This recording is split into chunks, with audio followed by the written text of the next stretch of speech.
You're listening to Progress Canada, presented by Lightbulb Narrative. Today we're joined by Hannah Owczar and Kendal David of the Basic Income Youth Collective. Hannah works as a writer in the areas of health, social determinants of health, and social policy research. She's pursuing graduate studies in the Department of Sociology at the University of Manitoba. Kendal is the co-founder of BIYC and a PhD candidate in the School of Social Work at Carleton University. All right, thanks for joining me. Thanks so much for having us. Yeah, thanks so much. This is exciting.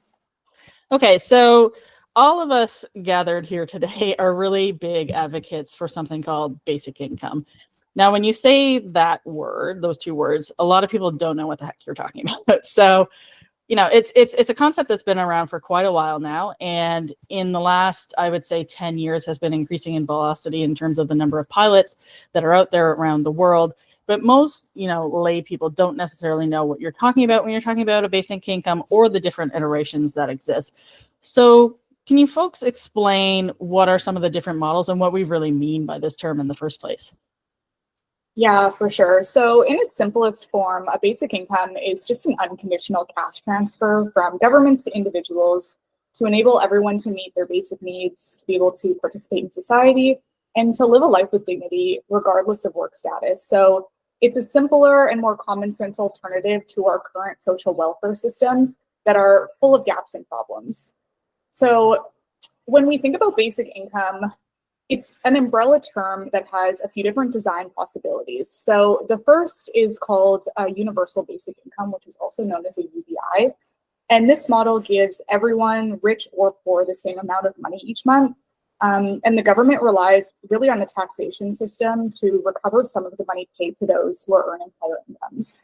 A UBI model doesn't have much support in Canada, but it did gain some good traction in the United States, especially during the COVID-19 pandemic. But in Canada, the policy conversation has really focused more on a guaranteed model. So that can be also called a guaranteed livable income or a basic income guarantee. So a guaranteed model takes earned income into account and supplements that income with what we call an income guarantee. So if your income is very low, you would get the greatest amount, and as your other income grows, the benefit reduces gradually. Those with sufficient income from other sources don't get a payment at all. And so some of the legislation that's been introduced in Canada, both by Senator Kincaid and Member of Parliament Leah Gazan, they both follow a guaranteed model, and our Basic Income Collective also advocates for a guaranteed model. So there's a few key components that we advocate for that I'd like to just go over. So the first is that it's really considered a floor. So we're used to hearing this term social safety net, and it's intentionally structured with holes and gaps. And those living in poverty really struggle and often fall through these gaps. So rather than this idea of a net, a basic income would provide a floor of support, and it would raise people to a level where they cannot fall. The second aspect of a basic income we advocate for is that it's income tested and should be available to those whose incomes fall below a certain threshold. And that includes obviously for youth. So in other words, it's universally accessible, but not necessarily universally distributed.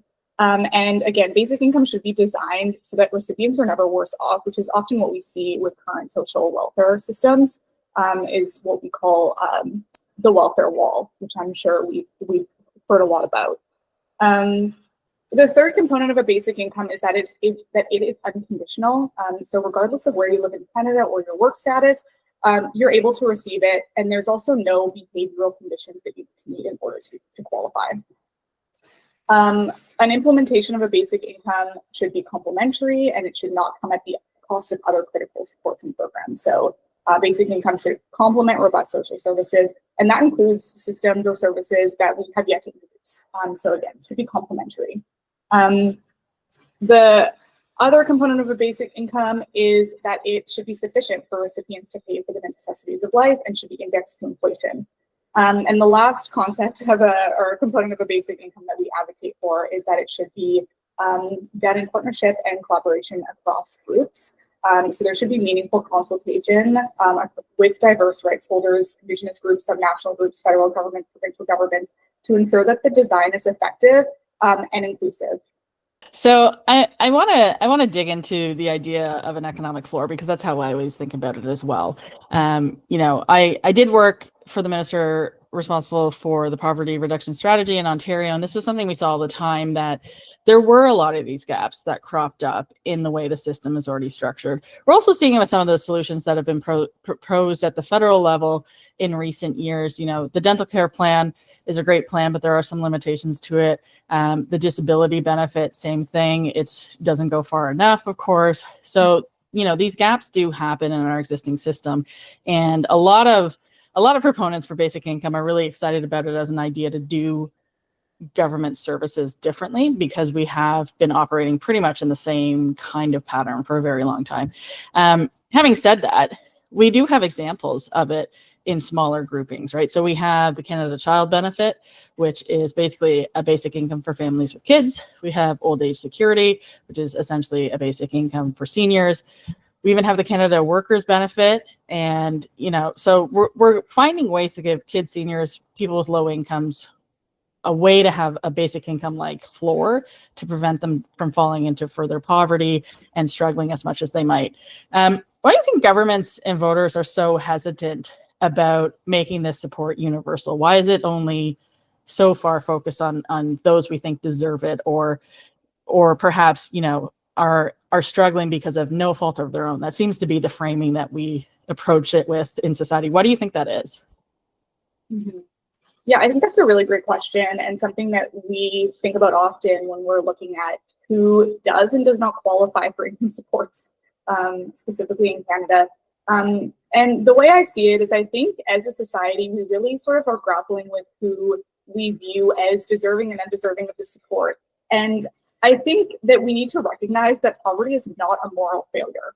And I think a basic income is a policy that really challenges this deep-rooted idea that people are living in poverty because they made certain choices that put them there. But in reality, there's so much that happens to us in our lives that just are really out of our control. So losing our jobs, growing up in foster care, all of these things are things that we didn't choose for ourselves. And I think when it comes to this idea of deserving and undeserving, I think that most of our income support programs that are currently offered really emphasize finding employment or being a part of the paid labor market. And so when you look at provincial welfare programs, people need to prove that they're job searching in order to maintain support. Like, there is really this emphasis on being a worker. So the only, like you're saying, the only unconditional sort of programs available are things like the Canada Child Benefit and old age security or the Guaranteed Income Supplement. And these are all programs for folks that we don't believe need to be working. So that's kids and that's seniors. And so this is the only support that's available unconditionally. So I think there's some of that is just as a society thinking about who we believe should and should not be offered support. And I think some of the holdups of a basic income is also contingent on this idea about work. And so we often hear from folks that basic income will disincentivize work. People are worried that folks will stop working if they are receiving any kind of unconditional support. And the answer to that is no. I mean, research from pilots across Canada and around the world really indicate that basic income payments don't stop people from working and have really little impact on the paid labor market. When we look at the Mincome experiment in Manitoba, which was a basic income experiment in the 70s at a few test sites in Manitoba, but specifically in Dauphin, Manitoba, there was two sort of segments of the population who were receiving a basic income who did contribute less to the labor market. And that was women, pregnant women, or mothers. And that was at a time when there wasn't really a comprehensive paternal or maternal support. And so they stopped working in order to take care of their kids at home. And the other group was actually young men who, at the time, it's a farming community. And so young men actually went back to school and finished their high school education, which ultimately is a good thing. And we saw that also in the more recent Ontario Basic Income Pilot, as many participants who ended up limiting their labor market participation actually just went back to school and upgraded their skills or got additional training. So I think it's really about sort of this is how we societally view poverty and this idea of poverty being a moral failure and also who we believe deserves and does not deserve income support. So I think a basic income is a policy that really challenges these notions. the deserving piece is really interesting to me. So a bit of background: when this was being proposed in Ontario as a pilot, whenever you're putting forward a policy proposal, you usually have to go around to the members of cabinet and give them a bit of a sales pitch about why this is a good idea before it gets into cabinet. Something of this scale too. It was $50 million, which was not a lot of money in the grand scheme of government, but it was a lot of money in terms of this was like a scientific project essentially that government was embarking on. And that's not something government traditionally does in general. So you have to make a sales pitch to a number of ministers. And when we were briefing one of the ministers, I'm going to say them. I remember them specifically saying, well, this better not go to students. This better not go to my kid at university, because what do they need this for? And you were just talking about, folks who go back to school as part of a basic income pilot, which we've seen a number of times in different pilots. That's often what happens. And there's usually this focus on, well, if you're not working, then you don't need the support. If you're at school, you're already well enough off. The ministry I followed immediately afterwards with that file, I went to advanced education and skills development, where we actually had a free tuition program where, a lot of people were able to go to school for the first time because they had free tuition, but there were still a lot of low income people who said, well, this is actually not enough because the other costs surrounding school, I actually can't afford those, so I still can't go. So even if you're at school, you could still be in quite a bit of poverty. And I think one of the things about this is, people, it's just this constant focus on you have to be working or looking for work so that you actually deserve financial support. But at the end of the day, even when we were doing this pilot, 70% of people who were needing economic help from the government were the working poor. So it wasn't like, even in this case, that it was like, the traditional view people have of, some lazy people who don't want to get at work. They were already working. We just simply do not have high enough incomes in this province for a lot of people to actually make a living on, to support a family or even themselves. So this is one of these things that we keep coming back to in this discussion of, people are working and they are not making enough income. So maybe could you talk about that a little bit on this, this idea of people being deserving or not?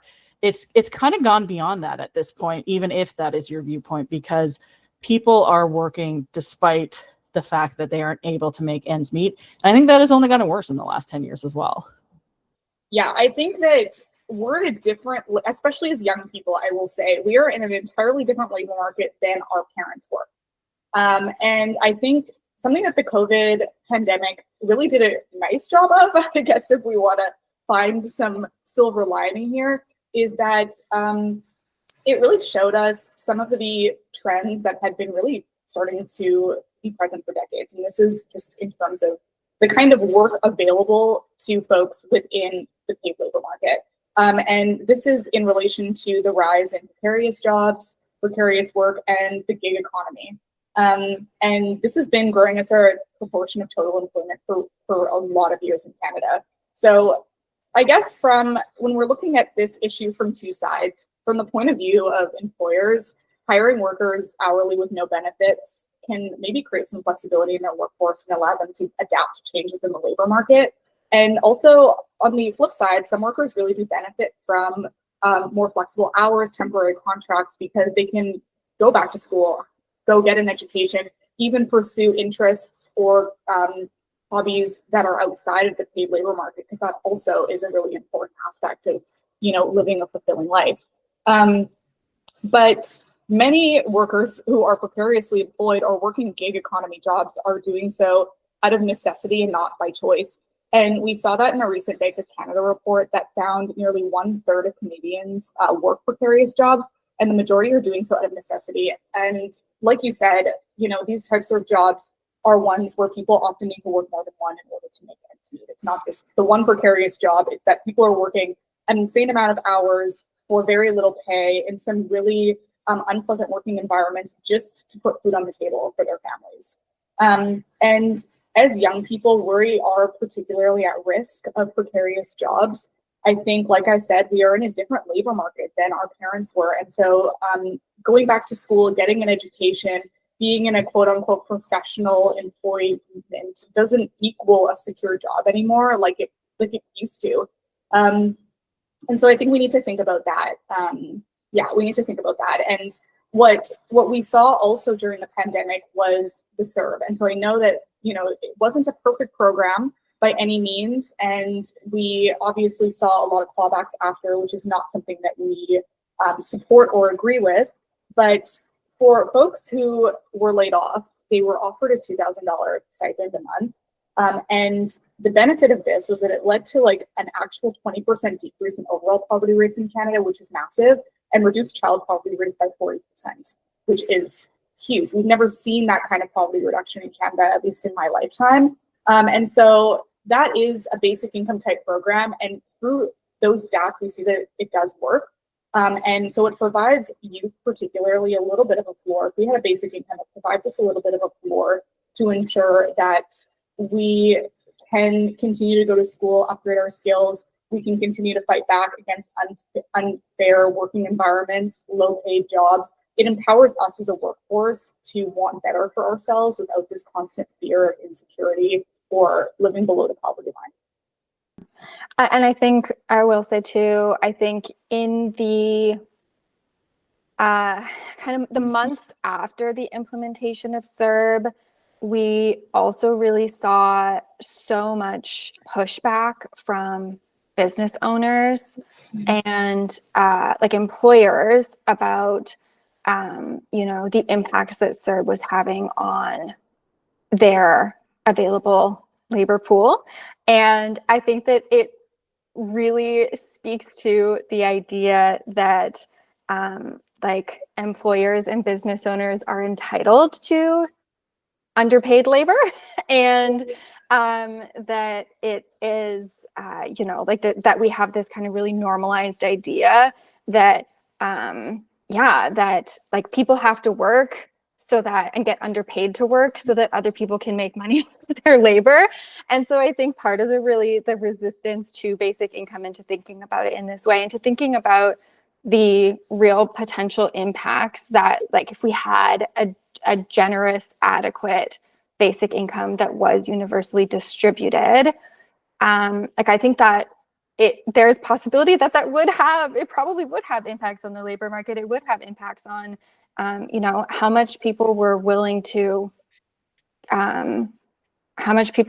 like sacrifice in a job, whether that is really low wages or poor working conditions, because they have other options. And I think, in our view, we see that as a really positive intervention. It's really great for people to have other options. And it's really interesting to think about what might kind of change and what might change in the labor market, what innovations, technological innovations we might see if, we have these shifting ideas of work and labor. That could come from the implementation of a basic income. But yeah, the CERB piece, I think, also really highlights and made some of the conversations that happen in like back rooms between business owners, employers, and politicians about like the necessity for an underpaid workforce to make our capitalist economy go. Like it made some of those conversations a little bit more public facing, and I think really intended to like stoke disagreement and concern about programs like CERB and programs like basic income. I think it's really interesting, like the pandemic's impact on all these conversations has been huge because I don't know that there was some like big undercurrent of support for basic income before the pandemic, but to your point, CERB functionally served as that for a number of years. And I think, probably anybody who received it said, oh, this is actually not a bad idea. And part of that was, a lot of workplaces couldn't be open. A lot of these low wage workplaces couldn't be open, such as restaurants and things like that. You'll recall, you were just talking about, the corporate response, like Loblaws was pushed into adding, I think it was $1 an hour to their workers because, everyone suddenly realized, these people are actually really, really important to our society and for all of us to function and be comfortable in our homes. That obviously went away quickly after the pandemic sort of subsided a bit, and they did not maintain that as a permanent policy. We see this kind of pushback against even just minimum wage increases as well. There's constant pushback against that. We seem really, really unwilling to create a society where everyone has, a basic level of payment for the labor that they do. The thing that's exploded in the last little while is the temporary foreign workers program, of course, and that conversation about whether we are paying these people properly, whether they should be the ones doing the work. There's all these kinds of debates around it. One of the debates around it is, how is it impacting youth employment? We have a premier of Ontario who just said a few weeks ago that young people don't have jobs because they aren't looking hard enough for them, which I just think is insane. But there are a lot of knock-on economic effects going on right now. So we have, the Trump tariff war is obviously one of them. We have encroachment from AI, which I keep saying, like 10 years ago when we were doing the pilot, I said, this is coming. We need to be able to plan for this because, in my opinion, we're going to get to a world where like 40% of people just don't have work available to them because of how much automation takes over. And what are we going to do about that? I think, it's a problem for all of society. It's especially a big problem for younger generations. So you've got Gen Z in the workforce now. Gen Alpha is going to be following them shortly thereafter. The disruption that's happening even in the last year, the last 6 months, has been enormous. So given all of that, is this actually, beyond being in a terrifying moment, is this actually a golden opportunity for pushing basic income as a tool to deal with these destabilizing forces and sort of shore up the future of young people? I think it has potential. I think I feel like the mood around basic income, the conversations that we are having, have taken a pretty significant turn in the last maybe 2-3 years. I think as we sort of shifted into pretending that the pandemic was no longer ongoing and had really quite a sudden shift out of that, policy moment, social moment. I think the mood has been quite hostile and quite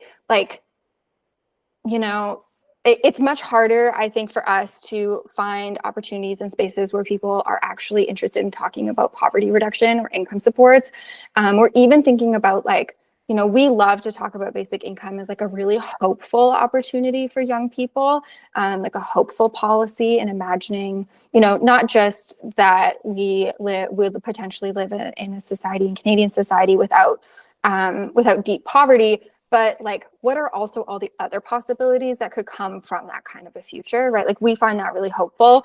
And I don't know that that there's really a lot of space for that these days. And I think that has really been quite deprioritized.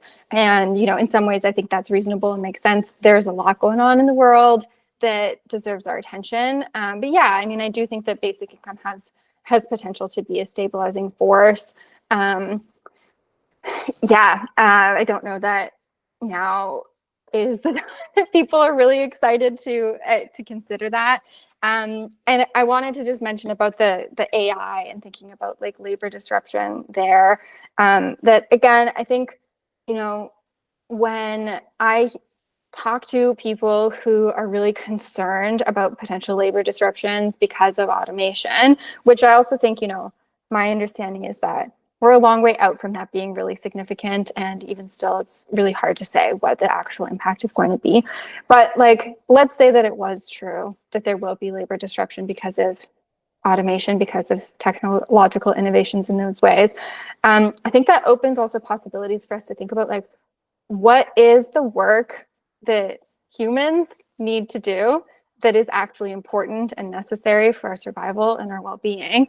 And what are, again, the exciting possibilities that can come if we don't have to have people doing work that, we can outsource to technology. This is not my field. I don't know if you can, AI's not my, can of worms, but just to say, I think it can be, instead of being scary, it can be a discussion that is full of possibility, and again, full of thinking about what if actually it was exciting to think that we could be doing less work in the way that work is currently defined. Right. And how would we spend our time differently as a society? I think that can be a hopeful conversation. That is really important. And I think these are questions that we need to be asking ourselves. But it's hard to ask ourselves those questions when we're working 6 jobs and needing to sort of like go to the grocery store and swallow a $200 grocery bill. So I think that, again, looking at other alternative supports where we have something to fall back on that allows us to think about these bigger questions. Because right now, we're just trying to survive on the day-to-day.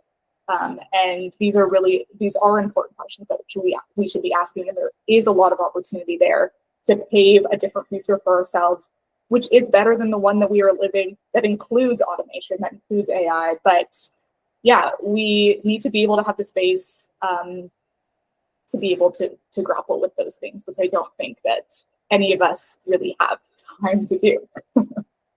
I want to talk about that because, most people's interaction with AI is like, oh, I made it create this picture for me or whatever. I made it write something for me. And, there's this constant conversation of like, I don't want AI to create art for me. I want it to clean my house. and I think that's what, you really hit the nail on the head on just then of how can we make these transformations useful to us as a species, as opposed to, taking over the things we actually do enjoy doing in our lives. I want to talk about that with young people. So, I graduated in 2008, in April of 2008, and you'll recall there was a giant recession that happened in September of 2008. So not a great labor market to graduate into. And, for millennials of my vintage, a lot have never actually recovered from that economic period because it set us back pretty much permanently. If we say this all the time with women when they're negotiating salaries and things, like if you don't negotiate properly the first time, then you're going to be permanently behind the 8 ball every time you go and negotiate after the fact. And it's very much the same when, an economic toll hits a generation. And I think we're seeing that now with Gen Z as well. They're trying to enter the workforce in a world where entry-level jobs are perhaps not necessarily there anymore. And how do you catch up after that fact? I think, we, for the last 25 years, across Canada, we've been promising higher education as, sort of the silver bullet to the middle class and a better life. And that wasn't even true when I was graduating. Most people I know went back to college afterwards to get more functional skills to get into the workplace. So we know that, this isn't necessarily the story that we've been sold on it. Mostly people graduate into pretty unstable careers. They have high student debt and then just life debt from trying to pay for groceries and things like that. Something I want to talk about is not just how basic income can help us get by, but how it can help all people, but especially young people, explore other opportunities and paths that perhaps lead to something better, in terms of maybe pursuing a different career that they're interested in, perhaps going back and getting a specific type of education, or even starting a small business. There's a huge, enormous impact on, what a little bit of money can do in terms of helping out, young entrepreneurs. Can you talk a little bit about that? Like, what kind of opportunities does basic income help open up? As we were just saying, it's not always the like scary path of like, well, what are the hopeful options here that we can actually maybe achieve? Yeah. I think it's a really good question, and I will maybe cushion this by saying, both Hannah and I are deep into the grad school path and are like pretty converted on higher education, I would say. I don't know that either of us would say that was the wisest personal financial decision for either of us. But I'm a philosophy grad, so same. Yeah. I mean, I'm getting a PhD in social work right now. I'm like, well, I don't know, gosh, 12 years into, but like since I started my undergrad, I took time off. But yeah, anyways, just want to kind of cushion to say, I think we're both pretty convinced that like higher education, post-secondary education is like a really important part of a like healthy democratic society, and that it has we think that it has really an important role to play in our social world beyond its capacity to get people secure, stable jobs. That's not to say that it is not so scary and sucky to graduate into a poor labor market with a ton of student loan debt. But it is to say that I think, like, that if we want post-secondary education to exist and to thrive, and if we think especially that it is an important part of society beyond its capacity to train a workforce, then we have to invest in it in that way. We have to evaluate it in that way. And I say this because the way that we have funded and evaluated post-secondary education has significantly shifted in Canada in the last 50 years, in the last also 10 years.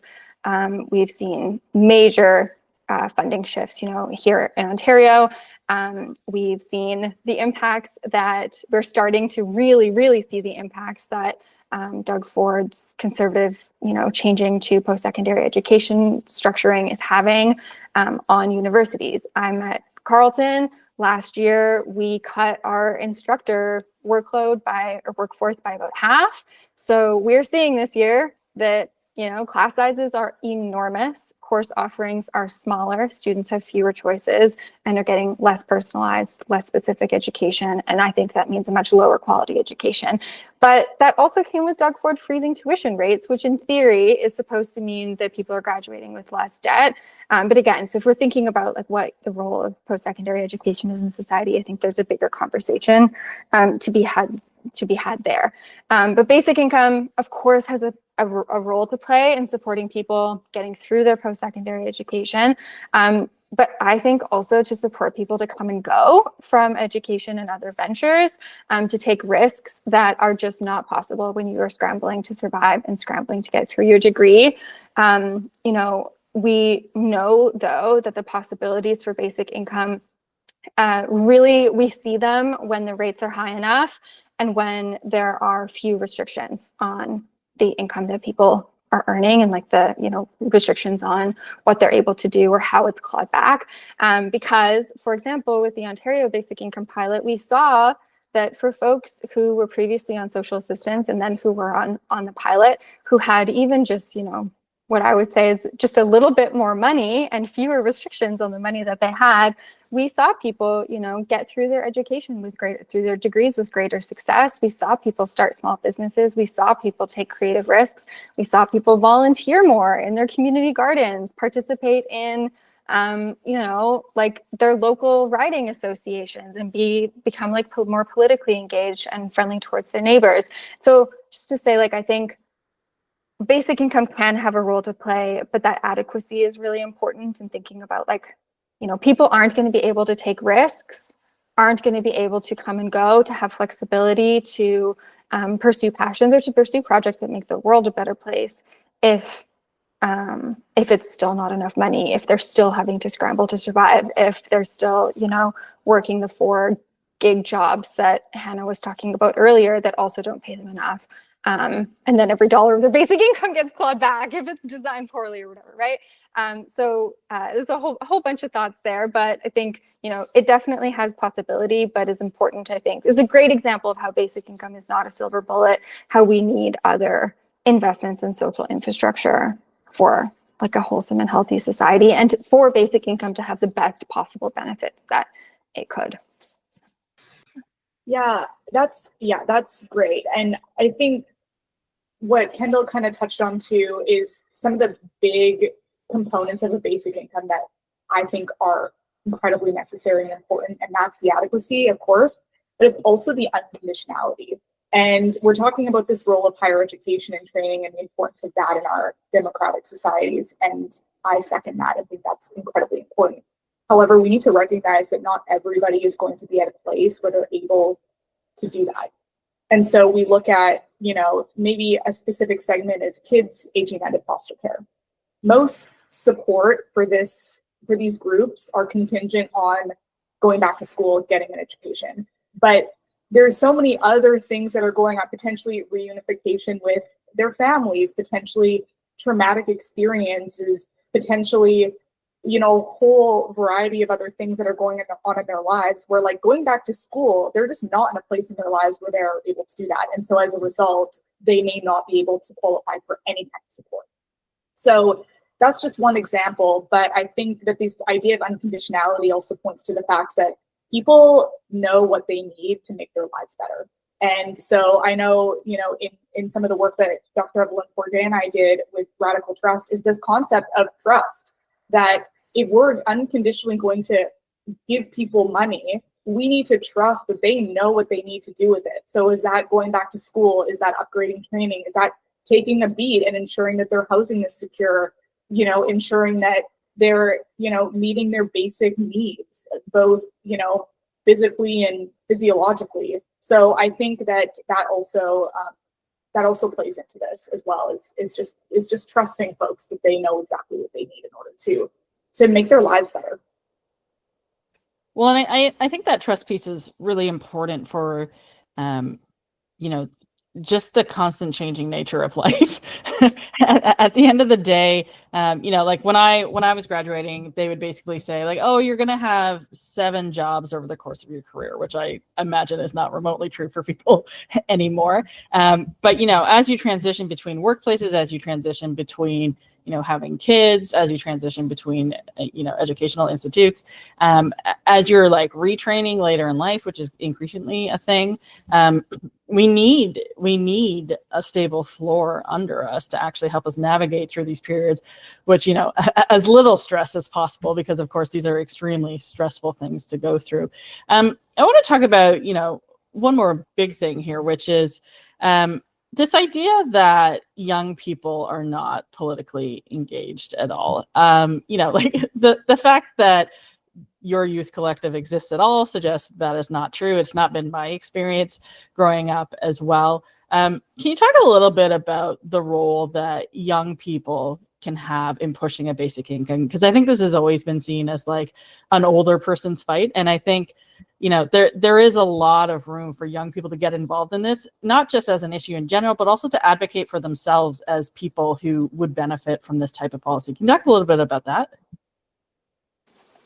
Yeah, I can start on that. I would say in Canada, the basic income movement has absolutely been an older person's fight that is consistent with our experience. There is a really active and robust network of activists and organizers who are, primarily retirees that have kind of created the basic income movement in Canada, and to whom we really owe a lot of the knowledge and learning that we have now, and the political space to have the conversations we're interested in.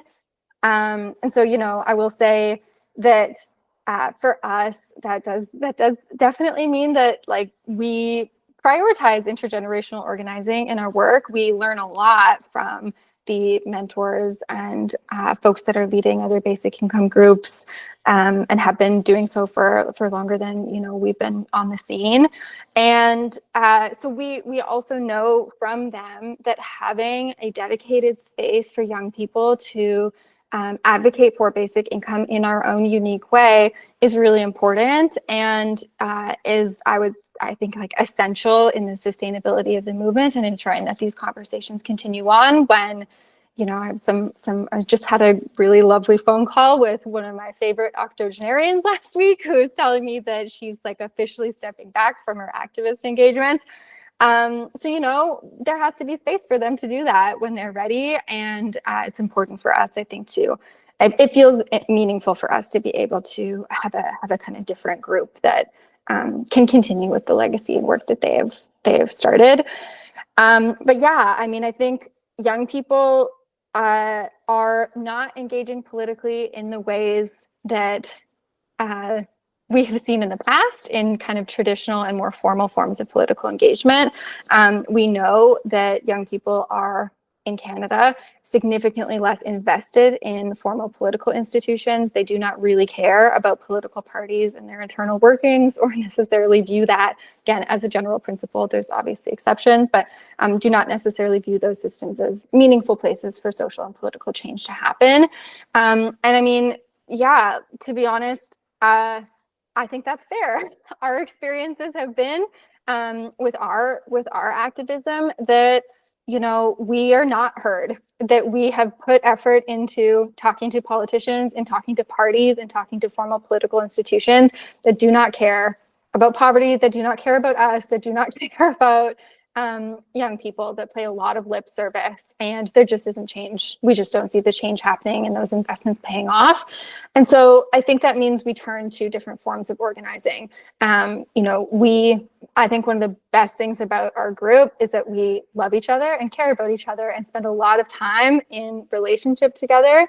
It is a space that every couple of weeks, every 2 weeks, we get together and are not alone in our fears about the world, in our frustrations with income inequality. We are not alone in our efforts to making change happen. And so really, I think like fostering that kind of relational space is so important to sustainability of political organizing for young people. And, you know, I think we use different tools than our older mentors do. We use social media. We also are reviving older political tools. Our group does a lot of like zine making and distributing, you know, like self-publishing materials and sharing those with the world. You know, our recent election campaign was like all print material. We put posters up in cities all across the country. We have stickers on lampposts all across the country. These kind of more informal and smaller scale ways of engaging feel a lot more meaningful, I think, for young people, at least for the young people that are organizing with us, than, you know, gosh, I can't tell you how many times I have like sat in a crappy 15-minute meeting with an MP or MPP who, you know, talks over me the whole time, and then I never hear from again. It's just infuriating. I will also say we're currently we've just done a campaign where we printed and wrote individual letters to every single member of parliament asking about their commitments to making our poverty reduction goals happen by 2030, which we are not on track to do. It's been a couple weeks. We also made like beautiful handmade stamps that say basic income now and put them on every envelope, mailed them to every MP. We have not heard from a single person. And I don't honestly expect that we will. And I think that's really reflective of the kind of tone and circumstance that shapes the way that young people are engaging politically, and the reason that we're turning away from formal political institutions and towards kind of more relational, smaller scale grassroots organizing. Yeah, and I want to like reiterate what Kendal was saying about this relational aspect of organizing, because like we all know the state of the world, and we are all on the 24-hour news cycle, and we're all on the information overload of social media. And it is so easy. It is so easy to just get stuck and to just feel incredibly small in this world, and like you can't do anything about it. And there's so many issues that, you know, feel like they're unsolvable. But this group, the Basic Income Youth Collective, for me is my hope. The fact that we are engaged young people from across Canada, we are a small but mighty group. We are standing up for what we believe in. We are saying our fight is income inequality in Canada, amongst other things, but that's what we're going to focus on. And we lean on each other a lot in that. And it makes me feel at least a lot less alone and a lot more hopeful about the kind of change that we can have. And so we'll continue to fight for that. We'll continue to email and bug MPs. We will continue to engage with young people across the country. But most importantly, we'll continue to cultivate our own space so that more young people feel like they do have the tools and the autonomy to be able to make the change they want to see in the world. So yeah, we have worked really hard to ensure that we have this little group that continues to be sustainable, which is one of the major issues with any kind of organizing advocacy work, is the sustainability of it. We've worked really hard to cultivate that and sustain that. And so I hold that very dear. And, you know, it's a testament, I think, to the possibility of what we can do. How can people who want to feel that too, young people who want to feel that too, how can they get involved? What can they expect to work on? And what's coming up next from your organization? So we are closed closed collective. We are very small, as Hannah said, small but mighty. For us, that has actually been really essential in, again, the sustainability of our organization and the capacity for us to kind of form these really long-lasting relationships with one another. So we have rotating recruitment periods where, when we are in a good place to have more people join us, we open applications for folks to be involved.